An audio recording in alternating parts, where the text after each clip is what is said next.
Chief Minister of Delhi Arvind Kejriwal is addressing the media on the odd-even policy. Let's quickly listen. Transparent and reasonable, ये 3 शब्द उन्होंने इस्तेमाल किए थे।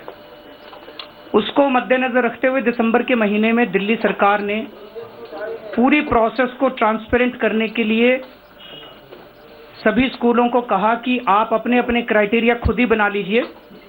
जैसा कि हाई कोर्ट ने कहा था, उस क्राइटेरिया को आप अपनी वेबसाइट पे डालिए और किस बच्चे को किस क्राइटेरिया में कितने नंबर मिले ये भी आप अपनी वेबसाइट पे डालिए। जो डेटा, तो हम चाहते थे कि ट्रांसपेरेंसी हो, हर पेरेंट को पता चले कि मेरे बच्चे को इतने नंबर इस क्राइटेरिया में मिले, क्यों एडमिशन मेरे बच्चे को मिला या नहीं मिला, सबको पता चले। अब जो स्कूलों ने अपने क्राइटेरिया डाले हैं वो देख के हम लोग काफी शॉक्ड हैं। इसमें 2 मुद्दे उठते हैं। पहला, जब उन क्राइटेरियाज को हमने कंपाइल किया तो कुछ स्कूलों ने क्राइटेरिया डाला है कि जिनके माँ बाप नॉनवेज खाना खाते हैं उनके बच्चों को एडमिशन नहीं दिया जाएगा, जिनके माँ बाप स्मोकिंग करते हैं उनके बच्चों को एडमिशन नहीं दिया जाएगा। These are the criteria they have used. जिनके माँ बाप ड्रिंकिंग करते हैं उनके बच्चों को एडमिशन नहीं दिया जाएगा। जिनके माँ बाप पेंटिंग जानते हैं उनको पॉइंट्स मिलेंगे। जिनके माँ बाप म्यूजिक जानते हैं उनको पॉइंट्स मिलेंगे। The criteria are so arbitrary, इतने गलत हैं और डिस्क्रिमिनेटरी हैं। बेसिकली ये सब क्राइटेरिया का क्या मतलब है? इसका मतलब है आपने अपने हाथ में हैंडल ले लिया, किसको एडमिशन देना है और किसको एडमिशन नहीं देना।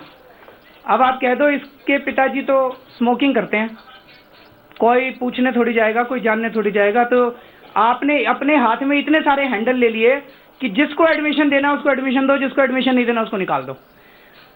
तो आज ये ऑर्डर जारी किया जा रहा है कि इस किस्म के दिल्ली सरकार ने जो एग्जिस्टिंग क्राइटेरिया देखे सारे कंपाइल करके 62 इस किस्म के इलस्ट्रेटिव है, वो तो 62 क्राइटेरिया डिक्लेयर किए जा रहे हैं कि ये फेयर, ट्रांसपेरेंट और रीजनेबल नहीं है, डिस्क्रिमिनेटरी है, आर्टिकल 14 का वायलेशन है।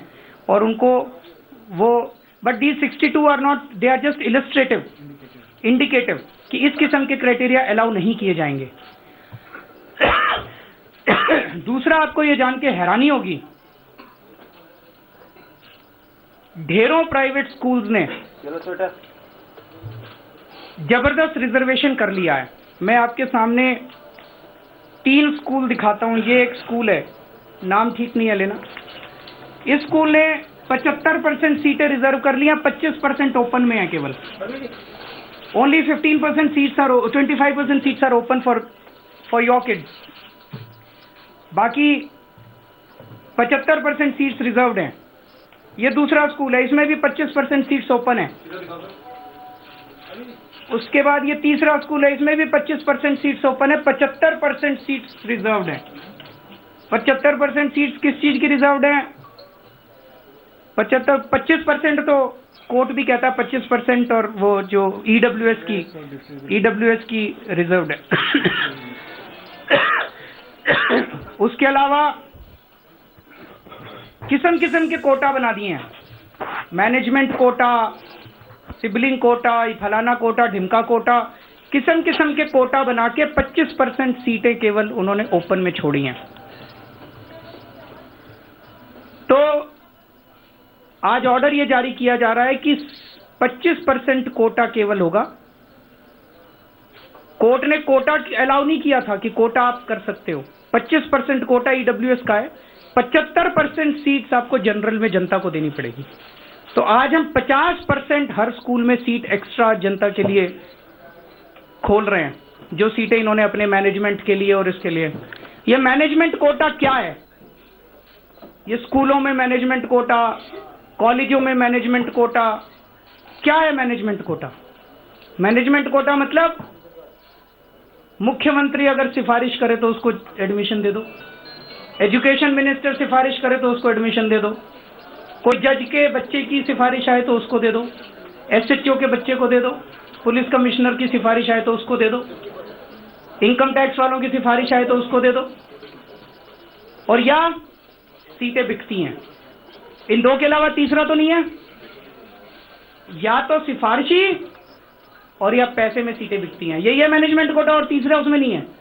तो कुछ स्कूलों से इनफॉर्मली हमने बात की, हमने कहा भाई मैनेजमेंट कोटा किस लिए चाहिए। उन्होंने कहा मान लो जी हमें अपने स्टाफ के बच्चे लेने हैं, तो हमने आज ऑर्डर में ही लिख दिया कि अगर स्टाफ के, टीचर्स के या मैनेजमेंट में काम करने वाले लोगों के बच्चों को एडमिशन देना है वो परमिसेबल है।